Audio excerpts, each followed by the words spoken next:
دیوار The Wall of Love، ایک بے مثال عشق کی داستان۔ دانش، میں ساجد کو اتنا نہیں جانتا جتنا میں حسبان کو جانتا ہوں۔ تو دانش مجھے کافی دیر سے کنونس کرنے کی کوشش کر رہے تھے اور اب تو میری کافی بھی ٹھنڈی ہو چکی تھی۔ یقیناً واپسی کی ڈرائیو بہت ہی بورنگ ہونے والی تھی، کیونکہ اب میں مزید اس بارے میں کوئی بات نہیں سننا چاہتی تھی۔ آخر میری بہن نے جسے پسند کیا، میں کیسے اس میں کوئی نقص نکال سکتی ہوں؟ دانش، میں آپ کو سوچ کر جواب دوں گی۔ بہتر ہوگا آپ یہ ایشو سب کے سامنے نہ لائیں، اور اذان کو تو ہرگز بھی پتہ نہیں چلنا چاہیے۔ دانش میری بات سے قدرے خفا تھے، شاید اس لیے باقی کے راستے میں وہ چپ رہے۔ گھر جاتے ہی میں نے سکون کا سانس لیا اور سب کے لیے کھانے کا انتظام کرنے کچن میں چلی گئی۔ اوہو، میری آپا تو بالکل 14ویں کا چاند لگ رہی ہیں۔ اور یہ ریڈ لپسٹک، ہائے، اور یہ ریڈ گال۔ کیا ہوا، ڈیٹ پر مزہ آیا؟ یہ اذان کے علاوہ تو اور کوئی ہو نہیں سکتا تھا جو اپنی موجودگی کا احساس دلانا فرض اول سمجھتی تھی۔ کتنی خوش لگ رہی ہے وہ، ماشاءاللہ۔ میں نہیں چاہتی کہ وہ آکاش کے بارے میں جان کر بددل ہو۔ اس کو بھی پورا حق ہے کہ وہ اپنی زندگی اپنے پسند کے لائف پارٹنر کے ساتھ گزارے۔ امی ابو بھی جب راضی ہیں اس رشتے سے اور نکاح کی بھی تیاری ہو رہی ہے تو پھر کیا مسئلہ ہے؟ اور اب تو یہ بات بتانا بالکل ہی غلط ہوگا۔ ارے آپا جان، کہاں کھو گئی؟ اذان نے مجھے کندھوں سے ہلا کر پوچھا۔ کہیں نہیں یار، بس میں تھکی ہوئی تھی تو سوچ رہی تھی سرو کرنے کے لیے سالن کے ساتھ چاول بناؤں یا پھر روٹی۔ آپا، آپ تو چہرے سے ہی پریشان لگ رہی ہیں، آپ باتوں کو نہ گھمائیں، مجھے بتائیں کیا ہوا ہے۔ دیجیے، روٹیاں بنا دیتی ہوں میں۔ اذان نے بیلن میرے ہاتھ سے لیا اور وہ روٹیاں بنانے میں مصروف ہو گئی، اور میں یہ سوچ رہی تھی کہ مجھے اسے بتانا چاہیے یا نہیں۔ ویسے آپ نہیں بھی بتائیں گی تو میں خود ہی پتہ کر لوں گی، آپ رہنے دیجیے، اذان نے مجھ سے ناراضگی سے کہا۔ اذان، میں اصل میں کشمکش میں تھی کہ تمہیں بتاؤں یا نہیں بتاؤں، کیونکہ تم بہت خوش لگ رہی ہو ماشاءاللہ، اور میں نہیں چاہتی تمہاری خوشی پر کوئی داغ آئے۔ وہ بات یہ ہے کہ مجھے دانش بتا رہے تھے کہ آکاش ہی حسبان ہے اور وہ تم سے بہت پیار کرتا ہے، اس نے شادی کے لیے تمہیں پروپوزل بھیجا ہے۔ دانش، آج جب مجھے کافی ڈیٹ پر لے کر گئے تھے انہوں نے مجھے یہ سب تب بتایا۔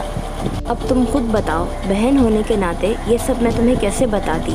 اور تمہارا نکاح بھی طے ہو چکا ہے ساجد کے ساتھ، اور تم اسے پسند بھی کرتی ہو۔ اگر یہ سب امی ابو کو پتہ چلے گا تو وہ کیا بولیں گے؟ ارے آپا اتنی جلدی بول دیا آپ نے یہ سب کہ مجھے کچھ بھی سمجھ نہیں آیا۔ لیکن ایک منٹ، یہ حسبان کون آ گیا اب؟ بس مجھے حسبان اور آکاش کا نام ہی سمجھ آیا ہے، اور حسبان ہی آکاش ہے تو کیا مطلب؟ ایسا لگ رہا تھا جتنا مشکل میں اس بات کو سمجھتی تھی کہ میں اسے بتاؤں، وہ مزید مشکل سے مشکل ترین ہوتی جا رہی تھی۔ یہ لڑکی پتہ نہیں کیوں مسئلے کھڑے کرتی ہے۔ اذان یار، تم ایک بات سیدھے سے کیوں نہیں سمجھ سکتی؟ آکاش وہی جس کے بارے میں تم نے مجھے 1-2 دفعہ بتایا تھا کہ وہ ہمارے گھر آیا تھا، وہ دراصل حسبان ہے، یعنی کہ وہ اب مسلمان ہو چکا ہے، وہ بھی تمہارے لیے اس نے اپنا مذہب تبدیل کیا ہے۔ اذان مجھے حیرانگی سے دیکھ رہی تھی، پھر اس نے مجھ سے پوچھا، اچھا آپا یہ بتائیں کہ دانش بھائی آکاش کو میرا مطلب حسبان کو کیسے جانتے ہیں؟ وہ بتا رہے تھے کہ حسبان ان کا پرانا دوست اور بزنس پارٹنر ہے۔ اچھا آپا، اس بات کو مجھ سے ڈسکس کرنے کے لیے شکریہ، میں اس بارے میں ضرور سوچوں گی۔ لیکن تم تو ساجد سے محبت کرتی ہو نا؟ آپا، میں کسی سے بھی محبت کا دعویٰ کرنا بیوقوفی سمجھتی ہوں۔ ہاں، میرے دل میں اس کے لیے احساسات جاگے تھے، مگر اب میں انہیں اپنے دل میں دبا چکی ہوں، کیونکہ اگر ہم کسی سے ایک بار محبت کا اقرار کر لیتے ہیں تو اس کا مطلب یہ ہوتا ہے کہ ہم اس کو یہ طاقت دے رہے ہوتے ہیں کہ وہ ہم سے جیسے چاہے ویسے برتاؤ کرے۔ محبت کرنا الگ ہے اور اس کو ظاہر کرنا ایک الگ قصہ، جبکہ میرے حساب سے خاموش محبت زیادہ بہتر ہوتی ہے، اس کے ساتھ ساتھ صبر چل رہا ہوتا ہے، وہ اتنی طویل ہوتی ہے کہ اس میں تو درد کا احساس بھی نہیں ہوتا۔ جبکہ دوسری طرف اگر دیکھا جائے تو وہ محبت جس میں اظہار ہو چکا ہے تو اس میں تکلیفیں ہی تکلیفیں ہوتی ہیں، اکثر ایسا ہوتا ہے۔ لیکن اذان، یہ سب باتیں تم ایسے کر رہی ہو جیسے تم نے پہلے بھی کسی سے محبت کی ہو۔ کیا تم نے ساجد سے پہلے کسی سے محبت کی ہے؟ میں جانتی تھی آپا آپ مجھ سے یہ سوال ضرور کریں گی۔ اور اس کا جواب ہے نہیں، میں نے کسی سے محبت نہیں کی، لیکن جب سے ساجد سے مجھے محبت ہونے لگی تب سے مجھے یہ سب پتہ چلا، اور یہی وجہ تھی جس کی وجہ سے میں نے ساجد کو منع کیا کہ ہم شادی سے پہلے نہ ملیں گے اور نہ بات کریں گے۔ امید کرتی ہوں آپ کو حسبان کے حوالے سے بھی آپ کا جواب مل گیا ہوگا۔ اچھا، تو پھر یہ بات میں دانش کو بتا دوں گی۔ ویسے مجھے سن کر اچھا لگا کہ تم ساجد سے محبت ظاہر نہیں کرنا چاہتی۔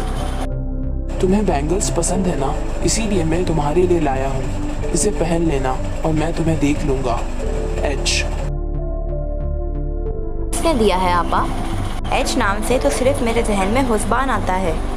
ویسے کھولو تو صحیح، اس میں کیا ہے؟ کیا آپا، آپ بھی نا بچوں کی طرح حرکتیں کرتی ہیں۔ مجھے نہیں کھولنا نا یہ گفٹ۔ پتہ نہیں دانش بھائی اس کو سمجھا کیوں نہیں دیتے، کب سے میرے پیچھے پڑا ہوا ہے۔ استغفر اللہ، یار میں نے تو بولا تھا ان کو کہ وہ بتا دے حسبان کو کہ تم اس میں انٹرسٹڈ نہیں ہو، لیکن وہ بھی بہت ہی ڈھیٹ ہے۔ اچھا، اس کو تو پھر میں دکھاتی ہوں، چوڑیاں توڑ کر رکھ دوں گی اس کی، محبت جائے بھاڑ میں۔ بڑا آیا عاشق بننے، ایسی چھچوڑی حرکتوں سے محبت کوئی پروف نہیں ہوتی۔ آپا کو پک کرنے دانش بھائی آ چکے تھے اور انہیں ابھی گئے ہوئے 1 گھنٹہ ہو چکا تھا، اور میں بیٹھی بیٹھی یوں ہی بور ہو رہی تھی کیونکہ آج مدرسے کا بھی آف تھا اور آپا بھی جا چکی تھی، تو میں نے سوچا اپنی بوریت بھگانے کا ہی کچھ انتظام کر لوں۔ اس بہانے گفٹ کھول کر دیکھنے کا ارادہ کیا اور دیکھا تو اس میں پنک کلر کی پلاسٹک کی چوڑیاں بہت خوبصورت لگ رہی تھیں، لیکن حسبان کو کیسے پتہ چلا کہ میری پسند کیا ہے؟ لگتا ہے بہت ٹائم سے وہ مجھ پر ریسرچ کر رہا تھا۔ بہت حسین لگ رہی ہیں یہ چوڑیاں تم پر، اسے پہن کر تمہاری کلائی اور نزاکت ڈھا رہی ہیں، ماشاء اللہ۔ یہ آواز خلا میں یوں ہی سن کر میں چونک گئی کیونکہ یہ آواز آکاش سے ملتی جلتی تھی۔ ملتی جلتی کیا، بلکہ اسی کی آواز تھی، یعنی کہ حسبان کی، مگر جب میں نے پلٹ کر دیکھا تو پیچھے کوئی نہیں تھا۔ ونڈو پر ایک میسج چٹ لکھی ہوئی تھی جس پر لکھا ہوا تھا، گھبراؤ نہیں، ابھی میں تم سے نہیں مل سکتا، لیکن یہ وعدہ ہے میرا، میں تم سے خود ملوں گا۔ ابھی میرا تم سے ملنا ہم دونوں کے لیے خطرہ ہے۔ سمجھ سے باہر تھا، حسبان ایسے کیسے خلا کے ذریعے مجھے سگنلز بھیج رہا تھا؟ اب تو مجھے اس کی حرکتوں کے علاوہ اس کے انسان ہونے پر بھی شک ہو رہا تھا، کہیں یہ کوئی ایلین تو نہیں؟ ارے نہیں، ایلینز کو کیسے پیار ہو سکتا ہے؟ اور پھر وہ تو انسانی زبان سمجھتے بھی نہیں، پھر آخر یہ کیا ماجرا ہے؟ 9ویں قسط کا اختتام ہوا۔ از قلم نبیہہ نور۔